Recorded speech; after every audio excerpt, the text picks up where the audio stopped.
Hi everyone, कैसे हो आप सभी लोग। आई होप आप लोग अच्छे होंगे। मैं हूं राहुल जयसवाल एंड स्वागत करता हूं आप सभी का एक बार फिर हमारे यूट्यूब चैनल JR ट्यूटोरियल्स में।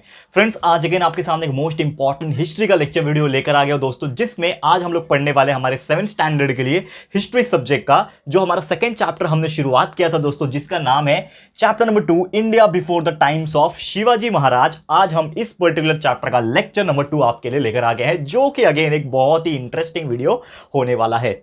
तो दोस्तों, आपको मैं एक चीज बता दूं कि आपको पता है कि हमने जस्ट इसके प्रीवियस लेक्चर में लेक्चर नंबर 1 में हमने इस चैप्टर की शुरुआत की थी और हमने देखा था किस प्रकार इसका इंट्रोडक्शन, यानी कौन कौन से ऐसे राजा थे, कौन कौन से ऐसे शासक थे यानी रूलर्स थे जिनका किंगडम था हमारे इंडिया में, उनकी डायनेस्टी थे। तो ऐसे बहुत सारी चीजों का हमने जिक्र किया था। एंड साथ ही में एक चीज आपको बताया था किस प्रकार नॉर्थ वेस्ट रीजन से कैसे इन्वेडर्स जो थे, इन्वेजन होने लगा, ठीक है ना, बाहर से कुछ टर्किश लोग, अरब्स लोग, मुगल्स लोग धीरे धीरे हमारे नॉर्थ वेस्ट साइड से हमारे इंडिया में आने लगे और धीरे धीरे हमारे इंडिया के अंदर जितने भी डायनेस्टी थे उनको कब्जा करने लगे। तो उसी को आगे बढ़ाते हुए आज हम लोग पढ़ने जा रहे हैं हमारा लेक्चर नंबर 2, जो कि अगेन एक बहुत ही इंपॉर्टेंट लेक्चर वीडियो होने वाला है। तो इसको पढ़ेंगे, लेकिन एक और चीज बता दूं कि हिस्ट्री तो स्टार्ट हो गया है, ज्योग्राफी एंड बाकी जो वीडियो है वो भी आपको देखने मिलेंगे, लेकिन आपका जो साइंस एंड मैथ्स है वो ऑलरेडी हमने अपलोड करके रखा है। पूरा का पूरा महाराष्ट्र बोर्ड का जो इंटायर सिलेबस है वो हमने कंप्लीट करके रखा है। तो आपको जाना है हमारे वीडियो सेक्शन के अंदर या फिर प्लेलिस्ट सेक्शन के अंदर और आराम से अपना प्लेलिस्ट को ढूंढिए। जो भी आप स्टैंडर्ड में हो उसका प्लेलिस्ट आपको मिल जाएगा, उसके अंदर जो भी चैप्टर्स है आराम से बैठ के पढ़ सकते हो और जितना हो सके उतना नॉलेज लो दोस्तों, कंसेप्चुअल नॉलेज क्लियर करो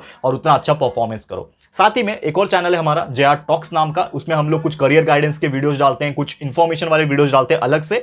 तो प्लीज जाइए, उसको भी विजिट कर सकते हो और अगर अच्छा लगेगा तो चैनल को सब्सक्राइब कर देना। साथ ही में अगर आपने हमें इंस्टा पे फॉलो नहीं किया तो इंस्टा पे भी आप जरूर से मुझे फॉलो कर सकते हो, लिंक आपको डिस्क्रिप्शन में मिल जाएगा। तो चलिए शुरुआत करते हैं आज के इस चैप्टर की, जो कि लेक्चर नंबर 2 है आज का। तो सबसे पहली बात, आपको एक चीज समझ में आया होगा कि प्रीवियस डे में हमने एक चीज पढ़ा था कि बहुत सारे इन्वेडर्स आए थे। तो उसी में इन्वेडर्स जो थे वो नॉर्थ साइड से आए थे और नॉर्थ साइड में सबसे पहले जो इन्वेडर्स थे वो दोस्तों उसको हम लोग कहते हैं सुल्तान से या फिर सुल्तानेट बोलते थे। तो बहुत सारे सुल्तानेट्स जो थे वो हमारे इंडिया में वो टाइम पे हुआ करते थे। तो सबसे पहला जो टॉपिक है आपका दैट इज सल्तनत, या फिर इंग्लिश में सल्तनत बोलते हैं और हिंदी में सुल्तान बोलते हैं। सुल्तान देखो, दिल्ली में वो टाइम पे क्या होता था कि जो राजा बनता था उसको सुल्तान का दर्जा दिया जाता था। ये आपको शायद पता होगा, आपने मूवीज वगैरह पुरानी हिस्टोरिकल मूवीज देखी होगी तो आपको पता होगा। तो पुराने जमाने में जितने भी ऐसी चीजें होती थी उसको सुल्तान कहते थे और उनके राज को क्या बोलते थे, सुल्तानेट कहते थे, या फिर इंग्लिश में बोलूं सल्तनत कहते थे, ठीक है ना। ये इसको कैसे पढ़ेंगे हम लोग, सल्तनत। तो सल्तनत इन द नॉर्थ, यानी कि नॉर्थ साइड यानी दिल्ली में जो था वो हमारा सल्तनत, कैसे कैसे कौन कौन से राजा थे, कौन कौन से मुगल्स थे या फिर तुर्क्स लोग थे, वो हम लोग को स्टडी करना है। तो सबसे पहले अगर बात करें 1175 में 1175 से लेके 1178 ईयर तक यहां पे कौन आया था। सबसे पहले मैंने आपको बताया था प्रीवियस वीडियो में कि जो मोहम्मद घुरी थे, सुल्तान मोहम्मद घुरी थे, उनका राज चलता था, जो कि अफगानिस्तान से हमारे इंडिया पे आए थे और उन्होंने कब्जा किया था। करेक्ट है, ये तो आपको मैंने प्रीवियस वीडियो में भी बताया था कि लगभग 1100 मैं बार बार 1900 बोल रहा हूं, ये 1100 है, ठीक है। मेरा हिंदी थोड़ा सा इसमें वीक है इसके लिए, तो मैं इंग्लिश में ही बोलूंगा। तो 1175 से लेके 1178, ठीक है ना, 1178 जो ईयर था इसमें कौन आए थे, मोहम्मद, ठीक है, मोहम्मद घुरी, ठीक है। तो ये सब चीज देखो मैं लिख नहीं पाऊंगा, सब चीज लिखूंगा तो बहुत ज्यादा लंबा लेक्चर वीडियो हो जाता है, तो कुछ कुछ चीजें ही लिखूंगा जो इंपॉर्टेंट होगा।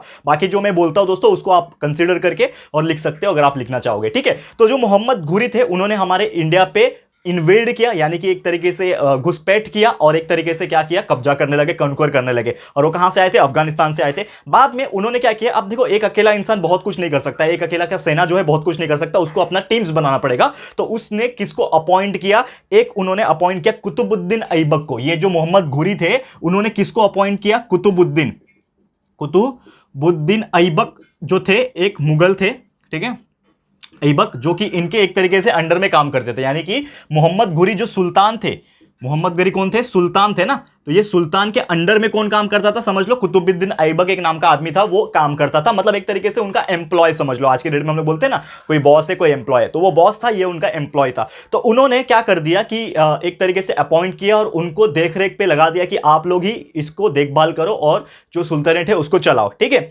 बाद में क्या हुआ कि बहुत सारे कॉन्कर किया उन्होंने टेरिटरीज को, यानी कि जितने भी आसपास के राजा थे और आसपास के जो इलाके थे उसको ऊपर फतेह हासिल कर ली, जीत हासिल कर ली और पूरा एक्वायर कर लिया। एंड उसके बाद क्या हुआ कि लगभग 1206 ईयर के दौरान, यानी कि 1206 यानी कि लगभग 30 साल के बाद, ये जो ईयर था उसके 30 साल के लगभग अप्रोक्सीमेटली 30 साल के बाद ये जो आपके मोहम्मद घुरी थे उनका क्या हो गया, देहांत हो गया, यानी कि डेथ हो गई। ठीक है, अब डेथ होने के बाद कोई तो संभालेगा, तो वो टाइम पे जो कुतुबुद्दीन ऐबक, जो कौन था, स्लेव था, यानी कि जस्ट एक नौकर था। किसका नौकर था, मोहम्मद घुरी का। अब वो क्या हो गया, अब वो बन गया सुल्तान। क्यों दोस्तों, क्योंकि यार पहले तो ये मोहम्मद घुरी था और इसने कुतुबुद्दीन ऐबक को अपने सब चीज देख रेख के लिए लगाया था, तो हर चीज का नॉलेज था उसको, हर चीज से कनेक्शन था। तो अब जब ये 1206 में जब इनकी मृत्यु हो गई, किसकी, मोहम्मद घुरी की, सुल्तान की मृत्यु हो गई, तो ये कुतुबुद्दीन ऐबक जो है हर चीज अपने अंडर में ले लिया उन्होंने। और जो ऐबक था, जो एक क्या था, सेवक था, एक तरीके से स्लेव था, अब वो क्या बन गया था, रूलर बन गया था। क्या बन गया था, वो राजा बन गया था,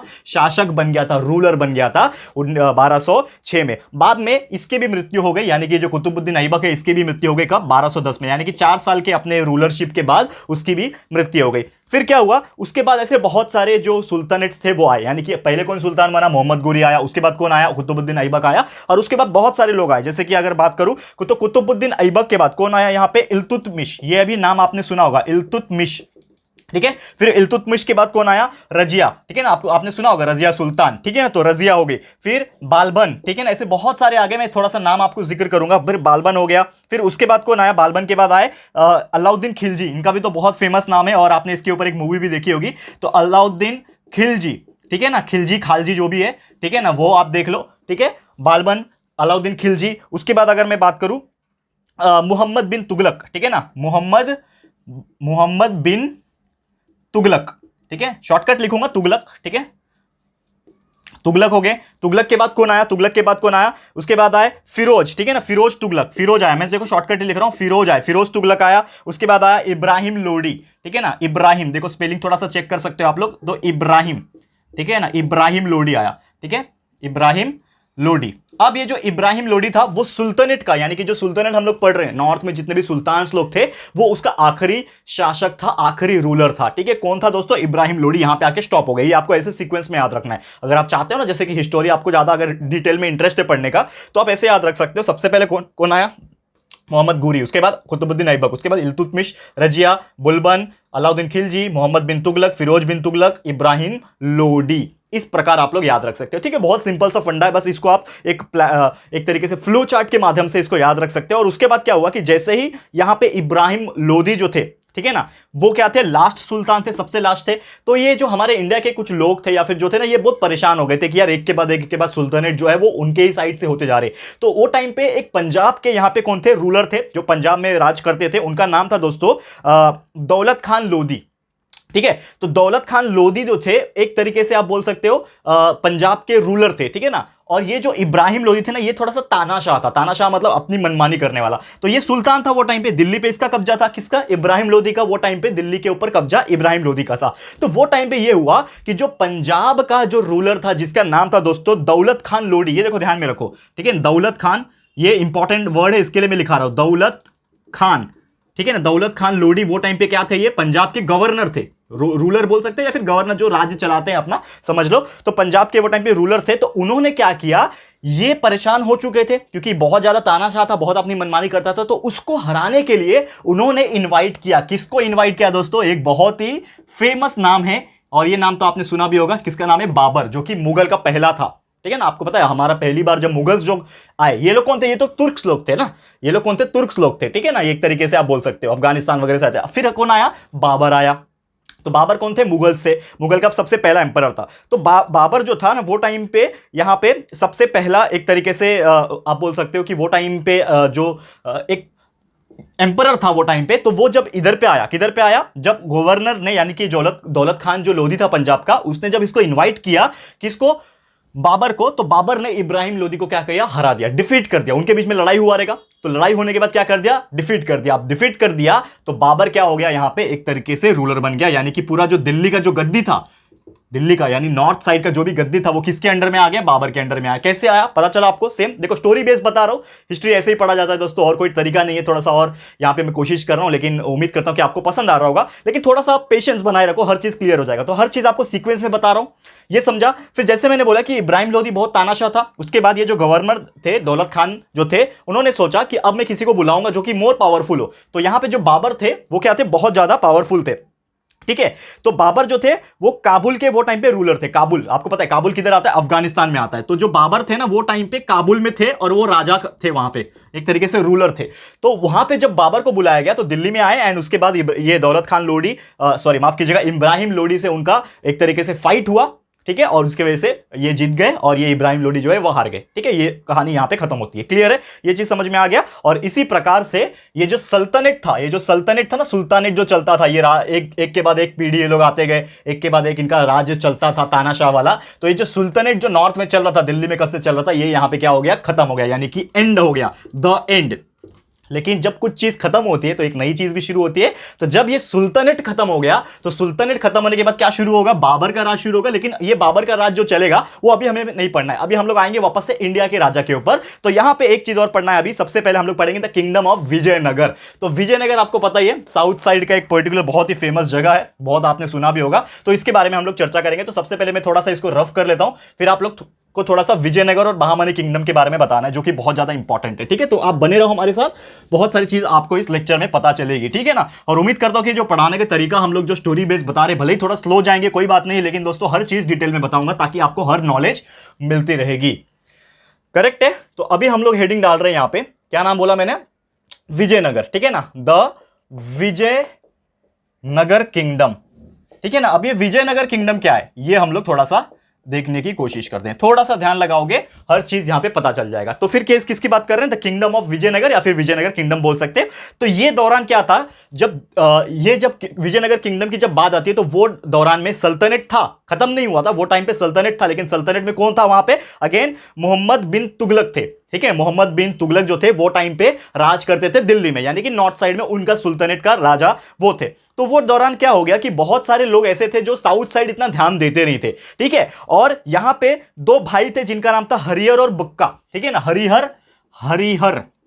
हरिहर एंड बुक्का। ठीक है, बुक्का बोल लो, क्या नाम है इनका, एग्जैक्टली प्रोनाउंसिएशन क्या I don't know, but Harihar और बुक्का आप याद रख लो नाम। ये दो भाई थे और ये दोनों क्या थे भाई? ये साउथ इंडिया के एक तरीके से आप बोल सकते हो बिलोंग करते थे, मतलब साउथ साइड से बिलोंग करते थे। और ये सरदार थे। किस में सरदार थे? दिल्ली में सरदार थे। जो दिल्ली का शासक था, जो दिल्ली का सल्तनत था वो टाइम पे, जो बिन तुगलक के इब्राहिम जो था आपका, ठीक है ना, जो मोहम्मद बिन तुगलक था उसके अंडर में वो काम करते थे। लेकिन उन्होंने ये सोचा कि यार साउथ साइड के ऊपर तो कोई ध्यान देता नहीं है, करेक्ट है, तो क्यों ना हम कुछ अलग से क्रिएट करें साउथ के लिए। करेक्ट है? तो ये इनको क्या आया, एक तरीके से अपनी जन्मभूमि याद आई कि यार हम भी साउथ से बिलोंग करते, क्यों हम इसके अंडर में जो आपका जो बिन तुगलक था, जो राजा था वो टाइम पे, जो गद्दी पे बैठा हुआ था दिल्ली में, तो क्यों ना हम इसके खिलाफ कुछ करे और अपना ही अलग से किंगडम बनाए, अपना ही अलग से एक राज तैयार करे जो कि साउथ में होगा। तो ऐसा ये दोनों भाई ने सोचा। ठीक है, अब बाद में ये चीज का एडवांटेज उठाया उन्होंने। इनस्टेबिलिटी थी साउथ में, कुछ स्टेबल गवर्नमेंट नहीं थी, गवर्नमेंट मतलब कोई स्टेबल राजा नहीं था वहां पे। तो ये चीज का उन्होंने फायदा उठाया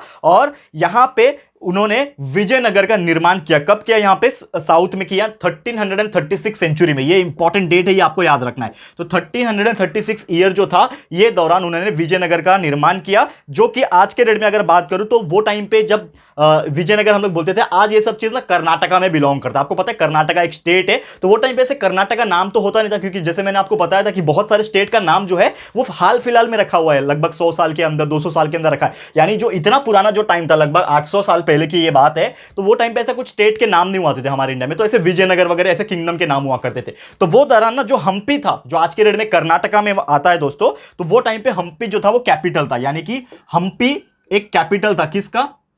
विजयनगर जो किंगडम था, विजयनगर का जब निर्माण हुआ विजयनगर का, तो विजयनगर का जो कैपिटल आप बोल सकते हो वो कौन था दोस्तों? हम्पी था। ये आपको याद रखना है। क्लियर है? याद रहेगा, Hampi was the capital of the Vijayanagar, जो कि आज के डेट में कर्नाटका में आता है। और यहां पे हरिहर जो थे, जो मैंने बताया ना, दो भाई थे, तो दो भाई में से जो पहला भाई था हरिहर जो था वो क्या बना था? रूलर बना था। ये आपको याद रखना है। यानी कि जब विजयनगर बना, हम्पी उसका कैपिटल था, और वो कैपिटल का या फिर आप बोल सकते हो पूरे किंगडम का, विजयनगर का राजा कौन था? रूलर कौन था? हरिहर था। ये पहला भाई था। ये आपको याद रखना है। क्लियर है? याद रहेगा ये वाला चीज। अब नेक्स्ट अगर हम लोग आगे बढ़े तो उसके बाद क्या हुआ कि अब देखो कहीं ना कहीं डेथ होती है, कहीं ना कहीं एक के बाद दूसरा बैठता है। जैसे कोई फादर है तो फादर के बाद सन आता है, अगर फादर है फादर के बाद भाई आता है। तो इसी प्रकार यहां पे जब हरिहर का देहांत हुआ यहां पे, तो उसके बाद उसका भाई आ गया बुक्का। यानी हरिहर के बाद कौन आ गया? जो उसका दूसरा भाई था, ठीक है, वो आ गया राजा में। ठीक है ना? जब ये खत्म हो गए विजयनगर में, हरिहर का काम खत्म हो गया, यानी कि उनकी डेथ हो गई, तो उसके बाद कौन आ गया? बुक्का आ गया, जो कि उसका भाई था, और उसने अपने अंडर में ले लिया क्या? क्या ले लिया अपने अंडर में, विजयनगर, और बाद में उसको एक्सपांड भी किया उसने, यानी कि और बड़ा बनाया, और कहां तक उसको एक्सपांड कर दिया, रामेश्वर, जो कि और ज्यादा साउथ में, यानी कि इन्होंने क्या कर दिया, रामेश्वर तक ज्यादा अपने कंट्रोल में ले लिया। समझ में आ गया दोस्तों, रामेश्वर तक अपने कंट्रोल में ले लिया। फिर आए यहां पे कृष्णदेवराय, ये भी नाम आपने बहुत ज्यादा फेमस सुना होगा, ठीक है ना, कृष्णदेवराय। अगला जो टॉपिक है हमें जो पढ़ना है, कृष्णदेवराय, ठीक है ना, ये तो बहुत फेमस राजा थे, ठीक है, इनके बारे में भी थोड़ा लिखा हुआ है, तो आप इसके बारे में स्टडी करते हैं। कृष्णदेवराय का क्या पढ़ना है हम लोग को, तो नॉर्मली क्या हुआ कि जो कृष्णदेवराय थे वहां पे जब बुक्का वगैरह का जो राज था वो खत्म हो गया, तो कृष्णदेवराय जो थे वो विजयनगर के राजा बन गए। कब बने, यहां पे 1509 में, यानी 1509 के ईयर में विजयनगर के जो राजा बने वो कौन बने, कृष्णदेवराय बन गए, ठीक है ना। और उसके बाद यहां पे एक और चीज यहां पे मेंशन किया हुआ है कि ये जो विजय नगर जो था ना, उसको नॉर्मली एक तरीके से हम लोग बोलेंगे कि ये कृष्णदेवराय जो कहां के राजा थे, विजयवाड़ा के राजा थे, ठीक है ना, विजयवाड़ा, और एक और नाम है, ठीक है ना, विजयवाड़ा, और एक और नाम यहां पे दिया है राजेंद्र, ठीक है ना, एक और नाम है यहां पे राजमहेंद्री, ठीक है ना, राजमहेंद्री। ये देखो, ये थोड़ा सा इंपॉर्टेंट वर्ड है, ये आपको ध्यान में रखना है, राजमहेंद्री, याद रहेगा आप लोग को। क्या बोल रहा हूं मैं कि कृष्णदेवराय जो थे वो 1509 में रूलर बने, किसके रूलर बने, विजयवाड़ा के, और राजमहेंद्री के क्या बने, वो रूलर बने, ये आपको याद रखना है, ठीक है। और उन्होंने अपने अंडर में लेके और अपना जो शासक चला के बहुत सारे लोग को डिफीट किया, बहुत सारे सुल्तान को डिफीट किया, एंड उन्होंने बहुत सारे ऐसे कारनामे करके दिखाए। और ये दौरान क्या हुआ कि जो किंगडम ऑफ विजयनगर को उन्होंने बहुत ज्यादा एक्सटेंड कर दिया, ठीक है ना, बहुत ज्यादा एक्सटेंड कर दिया। कहां तक एक्सटेंड कर दिया, कटक, यानी कि एक तरीके से बोल सकते हो ना, ईस्ट में है, उड़ीसा में आता है कटक, तो कटक से लेके, ठीक है ना, कटक ये आपको पता है ईस्ट में आता है, ईस्ट में, ठीक है ना, कलकत्ता उड़ीसा वगैरह के साइड कटक आता है, तो कटक से लेके उन्होंने गोवा तक, यहां से लेके गोवा तक अपना पूरा किंगडम को एक्सपांड कर दिया। मतलब आप सोच सकते हो कितना ज्यादा इन्होंने एक तरीके से एक्सपांशन किया है, ठीक है, एक्सपांड कर दिया। और बाद में एक तरीके से बोल सकते हो कि रायचूर से लेके इंडियन ओशन साउथ तक में, मतलब ईस्ट से बात करें तो ईस्ट कटक से लेके वेस्ट गोवा तक, और अगर मैं नॉर्थ की बात करूं तो नॉर्थ में रायचूर से लेके और नीचे इंडियन ओशन, यानी बहुत बड़ा साम्राज्य तैयार कर दिया। रायचूर से लेके कहां तक, इंडियन ओशन, यानी कि पूरा का पूरा साउथ अपने अंडर में ले लिया, पूरा का पूरा कब्जा कर लिया। तो ये आपका नॉर्थ में है और ये आपका क्या है, साउथ में है, ठीक है ना, ये पूरा का पूरा अपने अंडर में ले लिया। तो यानी कि इनका जो एक तरीके से किंगडम जो था वो बहुत ही बड़ा इन्होंने कर दिया था, बहुत ज्यादा कर दिया। और साथ ही में एक और चीज है कि ये जो कृष्णदेवराय है इनकी भी मृत्यु हो गई लगभग कितनी, 1530 में, यानी कि इनका जब राज्याभिषेक हुआ, यानी रूलर बने, कब बने, 59 में बने, तो लगभग 21 ईयर्स राज करने के बाद 1530 में इनका देहांत हो गया, ही डायड, ठीक है ना। अब उसके बाद क्या हुआ, एक और चीज यहां पे मेंशन है कि कृष्णदेवराय जो थे ना बहुत ही ज्यादा ज्ञानी व्यक्ति थी, बहुत ही महान स्कॉलर थे। स्कॉलर मतलब क्या होता है, जिनके पास बहुत ज्यादा नॉलेज हो, बहुत सारी चीजें उन्होंने लिखी हो, ऐसे बहुत सारे ज्ञानी व्यक्ति थे। और उन्होंने एक तेलुगु, एक तरीके से आप बोल सकते हो तेलुगु में बुक आप बोल सकते हो, इंफॉर्मेशन का सोर्स बोल सकते हो, तो उन्होंने लिखा था जिसका नाम था अमुक्त मलयादा करके, एक यहां पे उन्होंने तेलुगु कंपेडियम लिखा था, एक तरीके से आप बोल सकते हो बुक, एक तरीके से आप बोल सकते हो, तो यह चीज लिखा गया था। और साथ ही में हजार राम टेम्पल और विट्ठल टेम्पल उनकी द्वारा बनाया गया था, जो कि बहुत ही ज्यादा फेमस हुआ था विजयनगर में, ठीक है ना, यह चीज आपको ध्यान में रखना है, करेक्ट है। तो ये जो थे हमारे कृष्णदेवराय, ये बहुत ही महान किंगडम के एक तरीके से रूलर थे, आप बोल सकते हो, जिन्होंने बहुत सारे काम किए, ठीक है ना, और बहुत सारे मुगल्स को, सॉरी माफ कीजिएगा, बहुत सारे सुल्तानेट्स को, मुगल्स की यहां पे जिक्र नहीं हो रही, मुगल्स बाद में आए थे, ये कौन है, सुल्तानेट्स की बात हो रही है यहां पे। तो वो टाइम पे जो सुल्तानेट्स थे उनको बहुत सारा डिफीट का सामना करना पड़ा था बिकॉज ऑफ दैट। क्लियर है, ये चीज समझ में आ गया। एंड धीरे धीरे क्या होने लगा कि ये जब होने लगा उसके बाद कि जो विजयनगर किंगडम है ना, धीरे धीरे करके जब इनकी डेथ हो गई, ठीक है ना, 1530 में जब ये कृष्णदेवराय की डेथ हो गई, तो धीरे धीरे ये जो विजयनगर किंगडम था, ये पूरा जो विजयनगर किंगडम था, धीरे धीरे क्या होने लगा, डिक्लाइन होने लगा। क्योंकि ऑब्वियसली कोई ऐसा राजा नहीं था जो उसको ओवरटेक कर पाए, या फिर जो उनका अच्छाई था, या फिर जो उनके बोलते हैं ना वर्चस्व था, वो उनको आगे लेके जाए, तो ऐसा कुछ था नहीं। तो धीरे धीरे ये जो विजयनगर किंगडम था वो क्या होने लगा, ठंडा पड़ने लगा और डिक्लाइन होने लगा एक तरीके से, ठीक है। और उसके बाद क्या हुआ कि यहां पे 1565 में, ठीक है, तो वहां पे क्या हो गया, कर्नाटका के जो एक जगह है कर्नाटका में, तो वहां पे जितने भी एक तरीके से सुल्तानेट्स के लोग थे, एक तरीके से मैं बोलूं यहां पे आदिल शाही, निजाम शाही, कुतुब शाही, बरीद शाही, ये एक साइड हो गए, और बेचारा जो विजयनगर था वो अगला साइड हो गया। यानी कि एक तरीके से बोलो कि 6 वर्सेस 1 का यहां पे क्या हो गया, लड़ाई होने लगा। और ये 6 में कौन था, 6 में कौन कौन था, देखो आदिल शाही था, निजाम शाही था, कुतुब शाही था, बरीदा शाही था, इतने सारे लोग थे, लगभग 5 वर्सेस 1, ठीक है ना, 5 वर्सेस 1 का लड़ाई हो गया और ये 1 में अकेला कौन था, विजयनगर था। यानी कि एक तरीके से जब इनके ऊपर लड़ाई हुआ कर्नाटका के लिए, तो यहां पे ये पांचों ने मिलकर ये विजयनगर को आराम से हरा दिया और ये जो विजयनगर है इसका जो फंडा था, एक तरीके से आप बोल सकते हो इनका जो शासक था, ये क्या हो गया, एंड हो गया। यानी कि विजयनगर फाइनली क्या हो गया, डिक्लाई हो गया और एक तरीके से ये जो थे निजामशाही, आदिलशाही, कुतुबशाही, इनका क्या होने लगा, ज्यादा एक तरीके से डिमांड होने लगा। क्लियर है, समझ में आया? तो ये आपको समझ में आ गया होगा। तो this is called as the Vijayanagar kingdom and जो चीजें मैंने बताई है ये विजयनगर के बारे में हमने बताई और खासकर कृष्णदेवराय के बारे में। करेक्ट है, समझ में आ गया। और एक और चीज हमें पढ़ना है, जैसे कि विजयनगर किंगडम के बारे में तो चलो मैंने बता दिया, जो कृष्णदेवराय के अंडर में भी था, लेकिन एक और चीज पढ़ना है। एक और किंगडम बहुत ज्यादा फेमस हुआ था जिसका नाम था बहामनी किंगडम। तो बहामनी किंगडम में क्या था, ये सब चीज भी हम लोग पढ़ेंगे जाते जाते। लास्ट एक टॉपिक है हमारा, इसको भी देख लो ताकि इसके बारे में भी आपको बहुत सारी चीजें पता चल जाए। ठीक है, थोड़ा सा देख लो ध्यान से। ओके, लास्ट वाला, लास्ट एक टॉपिक है जिसका नाम है बहामनी किंगडम। ठीक है, इसको भी देख लेते हैं। इसमें क्या है, बहामनी किंगडम।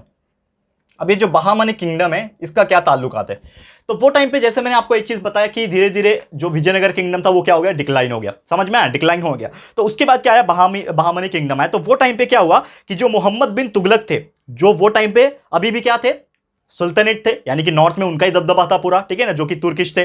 तो वो टाइम पे क्या हो गया कि उसके कुछ सरदार थे जिनका यहां पे एक तरीके से नाम लूं, हसन गंगू, ठीक है ना, जो कि सरदार के लीडर्स थे वो टाइम पे। जो सरदार मतलब क्या होता है, एक पोस्ट होता है ना, जैसे कि आज के डेट में हवलदार है, वैसे सरदार हुआ करते थे जो वो आर्मी में थे। एक तरीके से जो सुल्तानेट का आर्मी था उसके जो लीडर थे जिनका नाम था दोस्तों हसन गंगू, उन्होंने डिफीट किया था army of sultan of Delhi, यानी कि दिल्ली के जो आर्मी के सुल्तान थे उसको डिफीट कर दिया था एंड एक न्यू किंगडम बनाया था। एंड वो न्यू किंगडम का नाम उन्होंने रख दिया था बहामनी किंगडम। समझ में आया? यानी कि जब बिन तुगलक का राज जब चल रहा था तो वो टाइम पे ही उनके ही अंदर में रहने वाले सरदार में से जो मुखिया थे गंगू, ठीक है ना, तो वो गंगू जो थे, हसन गंगू, उन्होंने क्या किया था, एक तरीके से अपने जो आर्मी के जो सुल्तान में जो आर्मीज थे उनको वहां पे हरा दिया था और जिसके वजह से उन्होंने एक नया किंगडम का, एक नया शासक का निर्माण किया था। एंड वही किंगडम का नाम है दोस्तों बहामनी किंगडम। क्लियर है? एंड ये कब आया, लगभग 1347 में आया, ठीक है ना, 1347 में इसका निर्माण हुआ और जो हसन गंगू थे वो पहले सुल्तान बनाए गए बहामनी किंगडम के। तो बहामनी किंगडम के पहले सुल्तान किसका नाम क्या है, हसन गंगू, ये नाम रखना याद, ठीक है ना, हसन गंगू बहामनी किंगडम के फर्स्ट सुल्तान बनाए गए। समझ में आ रहा है? बहुत सिंपल सा फंडा इसका। तो पहले सुल्तान कौन बने, हसन गंगू, याद रहेगा आप लोग को, बहामनी किंगडम के पहले सुल्तान कौन थे, हसन गंगू। तो इस प्रकार के क्वेश्चंस भी आपको मिलते हैं नॉर्मली। और ही मेड द सिटी, उन्होंने क्या बनाया, एक सिटी का भी निर्माण किया, गुलबुर्गा, ठीक है ना, गुलबुर्गा जो कि कर्नाटका में है, उन्होंने एक शहर बनाया जिसका नाम है गुलबुर्गा। देखो ये ऐसे क्वेश्चंस पूछते हैं, इसके लिए मैं लिखा के दे रहा हूं। तो गुलबुर्गा एक सिटी तैयार किया जो कि कहां पे है, कर्नाटका में। और ऑब्वियसली ये सब चीज जितने भी हम लोग पढ़ रहे हैं वो कर्नाटका में ही थे, ठीक है, तो इनका निर्माण उन्होंने किया। करेक्ट है, समझ में आ गया। अब एक और चीज है यहां पे, अब बहामनी किंगडम के बारे में पढ़ लिया और एक लास्ट टॉपिक है, एकदम आखिरी टॉपिक है जिसके बाद हम लोग स्टॉप करेंगे, तो जिनका नाम है महमूद गैवन, ठीक है। तो उसके बाद कौन है, महमूद गैवन। तो इनके नाम भी थोड़ा सा पढ़ लेते हैं, क्या है ये, महमूद गावन। अब ये महमूद गावन ने क्या किया था, तो वो टाइम पे क्या हुआ था कि महमूद गावन जो थे ना वो चीफ वजीर थे। किसके चीफ वजीर थे, बहामनी किंगडम। ये बहामनी किंगडम जो थे उसके राजा कौन थे, सुल्तान कौन थे, हसन गंगू। लेकिन वही गवर्नमेंट के अंदर, यही किंगडम के अंदर जो चीफ वजीर थे वो कौन थे, महमूद गावन। ये आपको याद रखना है, पहले चीफ वजीर, ये आपको ऐसे याद रखना है। तो चीफ वजीर कौन थे, महमूद गवन थे। और उन्होंने नॉर्मली क्या कहते हैं, बहुत ही अच्छा एडमिनिस्ट्रेशन संभाल के रखा था, यानी कि एक तरीके से बोल सकते हो बहुत ही अच्छा मैनेज करते थे। एडमिनिस्ट्रेटर मतलब क्या होता है, हर चीज का देखरेख करना, आर्मी का जिम्मेदारी लेना, हर चीज का बहुत अच्छे से वो ख्याल रखते थे। तो बहुत ही अच्छे एडमिनिस्ट्रेटर थे और उन्होंने बहामनी किंगडम को बहुत ही मजबूत बना के रखा हुआ था। एंड बाद में उन्होंने एक नया तरकीब निकाला था कि जो सोल्जर्स होते हैं ना उनको हम कैश पे करेंगे, यानी मुद्राएं होती थी, कॉइन्स होते होंगे या फिर जो भी कैश का सिस्टम होता होगा वो टाइम पे, तो उससे पे करेंगे। और पहले जो चलता था जमीन देना एंड ऑल, ये सब चीज नहीं करेंगे, ठीक है। तो पीस ऑफ लैंड के बदले उन्होंने कैश का सिस्टम कर दिया और उन्होंने पूरे के पूरे आर्मी में, जो बहामनी किंगडम के जो आर्मी थे उसमें एक डिसिप्लिन ला दिया, जो पहले डिसिप्लिन नहीं था, एक तरीके से आदर्श वगैरह नहीं हुआ करता था, तो वो चीज उन्होंने मेंशन कर दिया, वो चीज उसमें ला दिया, जिसकी वजह से एक पर्टिकुलर तरीके से डिसिप्लिन जो है वो मेंशन हो गया। किसके अंदर हो गया, जो आपका बहामनी किंगडम था उसमें बहुत अच्छे से आ गया, ठीक है। और बाद में उसमें बहुत सारे अलग अलग जो लैंड रेवेन्यू सिस्टम थे उन्होंने एक तरीके से अलग तरीके से नियम कानून बना दिया, ठीक है ना। और साथ ही में उन्होंने मदरसा जो है वो बना दिया। आपको पता है मदरसा क्या होता है, जिसमें जो पढ़ाई करते हैं लोग जाके, ठीक है ना, ठीक है, जो पढ़ना लिखना चाहते हैं तो उन्होंने मदरसा जो है बिदार में, ठीक है ना, अरेबिक और पर्शियन स्टडीज के लिए, ठीक है ना, जो अरब पढ़ना चाहते हैं यानी अरेबिक पढ़ना चाहते हैं, खासकर मुसलमान जो होते हैं, ठीक है ना, तो अरेबिक और पर्शियन, तो इसके स्टडीज के लिए, पर्शियन की स्टडीज के लिए, अरेबिक की स्टडीज के लिए उन्होंने क्या बना दिया, मदरसा बना दिया, जिसमें जो बच्चे होंगे या फिर जो पढ़ना चाहता है वो जाके पढ़ सकते हैं। तो इसके लिए बहुत अच्छा काम किया, ठीक है। उसके बाद क्या हुआ कि जैसे ही इनकी डेथ हो गई, कौन, महमूद गवन की जैसे ही डेथ हो गई, तो डेथ उनकी नॉर्मली जब हुई तो यहां पे बहुत सारा क्या होने लगा, भेदभाव शुरू होने लगा, बहुत सारे अलग अलग बातें होने लगी यहां पे बहामनी किंगडम के अंदर, और जिसके वजह से क्या हो गया, कंफ्लिक्ट क्रिएट हो गया विजयनगर किंगडम के वजह से एंड बहामनी किंगडम। तो विजयनगर का जो किंगडम था और बहामनी किंगडम था, दोनों के बीच में क्या हो गया, बहुत ज्यादा कंफ्लिक्ट क्रिएट हो गया, ठीक है ना। और जिसके वजह से क्या हुआ कि जो गवर्नर थे वो टाइम पे, जो गवर्नर होते थे वो टाइम पे, उसमें क्या हो गया, एक तरीके से बहामनी किंगडम्स को जो थे उन्होंने 5 टुकड़े में बांट दिया, क्योंकि बहुत कंफ्लिक्ट क्रिएट हो गया था। तो उन्होंने सोचा कि हम इसको स्टेबल करने के लिए, इसको शांत करने के लिए हम क्या करेंगे, इस किंगडम को डिवाइड कर देंगे और टुकड़े टुकड़े में कर देंगे। तो क्या किया उन्होंने, इस बहामनी किंगडम को 5 छोटे छोटे पावर्स में डिवाइड कर दिया। तो पहला किया उन्होंने इमाद शाही, देखो ध्यान से ये वर्ड लिखा रहा हूं, इसको लिख लेना। तो इमाद शाही जो किया उन्होंने वरहात के लिए, ठीक है ना, वरहात के लिए इमाद शाही को डिवाइड किया। उसके बाद अगर मैं बात करूं यहां पे बरीद शाही बिदार के लिए, ठीक है ना, बरीद शाही, देखो ये चीज आप लिख सकते हो, ये बहुत इंपॉर्टेंट है। तो बरीद शाही बिदार के लिए कर दिया उन्होंने, ठीक है। फिर नेक्स्ट अगर मैं बात करूं आदिल शाही बीजापुर के लिए, ठीक है ना, आदिल शाही, ठीक है ना, आदिल शाही बीजापुर के लिए, ठीक है। और अगर नेक्स्ट मैं बात करूं यहां पे निजाम शाही अहमदनगर और कुतुब शाही गोलकोंडा, ठीक है ना, ये भी लिखा देता हूं, ठीक है। निजाम शाही किसके लिए, अहमदनगर के लिए। तो अहमदनगर का जो रिस्पॉन्सिबिलिटी था किसको मिल गया, निजाम शाही को मिल गया। और last but not the least जो कुतुब शाही थे उनको गोलकोंडा मिल गया, कुतुब शाही जो थे उनको क्या मिल गया, गोलकोंडा, ठीक है ना। आपको पता है गोलकोंडा में एक फोर्ट भी है, बहुत फेमस है, ठीक है, गोलकोंडा। तो गोलकोंडा उन्हें मिल गया। तो इस प्रकार क्या होने लगा कि ये जो आपका बहामनी किंगडम था, ये बिकॉज ऑफ सम कन्फ्लिक्ट्स, तो ये विजयनगर में कौन थे वो टाइम पे, आपको मैंने बताया था, विजयनगर का जो किंगडम था उसमें ऑलरेडी 5 शासक थे, ठीक है ना, मैंने आपको बताया था, आदिल शाही, कुतुब शाही, निजाम शाही, ये सब ने मिलकर हराया था ना विजयनगर किंगडम को, तो उनके कब्जे में था। तो वो जो कब्जे में था, तो वो टाइम पे जब बहामनी किंगडम था तो उससे कंफ्लिक्ट चल रहा था। तो जो गवर्नर थे वो टाइम पे जो गवर्नर थे उन्होंने सोचा कि क्यों ना हम इसके पे सुलह करा दे और एक तरीके से 5 छोटे छोटे पावर अलग अलग करके सबको दे दे, ताकि इनके बीच में लड़ाई झगड़ा ना हो। तो सबको अपना अपना दे दिया, इमाद शाही को वरहात दे दिया, बरीद शाही को बिदार दे दिया, आदिल शाही को बीजापुर दे दिया, निजाम शाही को अहमदनगर दे दिया और कुतुब शाही को गोलकोंडा दे दिया, और इस प्रकार से सेटल करा दिया मामला को। क्लियर है। तो उम्मीद करता हूं कि आप लोग को ये चीज बहुत अच्छे से समझ में आ गया होगा दोस्तों। तो बस आज का फिर लेक्चर दोस्तों यहीं पे मैं स्टॉप करता हूं, क्योंकि ऑलरेडी बहुत बड़ा लेक्चर हो चुका है एंड बहुत ही एक तरीके से हमने पढ़ाने की कोशिश की अच्छे से। तो उम्मीद करता हूं कि आपको एटलीस्ट समझ में आया होगा, थोड़ा तो समझ में आया होगा यार, इतना एफर्ट ले रहा हूं आपके लिए कि एक स्टोरी बेस में समझा सकूं आपको, जो भी आपके सिलेबस में मेंशन है हर चीज हम आपको बता रहे हैं। तो उम्मीद करता हूं कि आपको समझ में आया होगा। तो आज के लिए इतना ही, जल्द हाजिर हो जाएंगे हम लोग लेक्चर नंबर 3 भी लेके फटाफट, और पूरी कोशिश करेंगे कि नेक्स्ट लेक्चर में ही ये पूरा चैप्टर जो है कंप्लीट कर दे, ठीक है। तो आज के लिए इतना ही। ये वीडियो आपको कैसा लगा है दोस्तों, प्लीज हमें कमेंट करके बताइएगा, अपनी राय और सजेशन जरूर से दीजिएगा। वीडियो पसंद आया, अच्छा लगा दोस्तों, तो प्लीज वीडियो को लाइक कीजिएगा, शेयर जरूर से कर देना, अपने सारे फ्रेंड्स एंड रिलेटिव्स को फटाफट से शेयर कर देना। एंड दोस्तों अगर आपने हमारे इस चैनल को अभी तक सब्सक्राइब नहीं किया है तो फटाफट से हमारे चैनल को भी सब्सक्राइब कर देना, साथ में एक बेल आइकन होता है उसको भी प्रेस कर देना, ताकि जब भी हम लोग फ्यूचर में कोई भी वीडियोस को अपलोड करेंगे आप लोगों को नोटिफिकेशन मिलती रहेगी, ठीक है फ्रेंड्स। तो मिलते हैं हमारे अगले वीडियो में। यह वीडियो देखने के लिए thank you and good bye.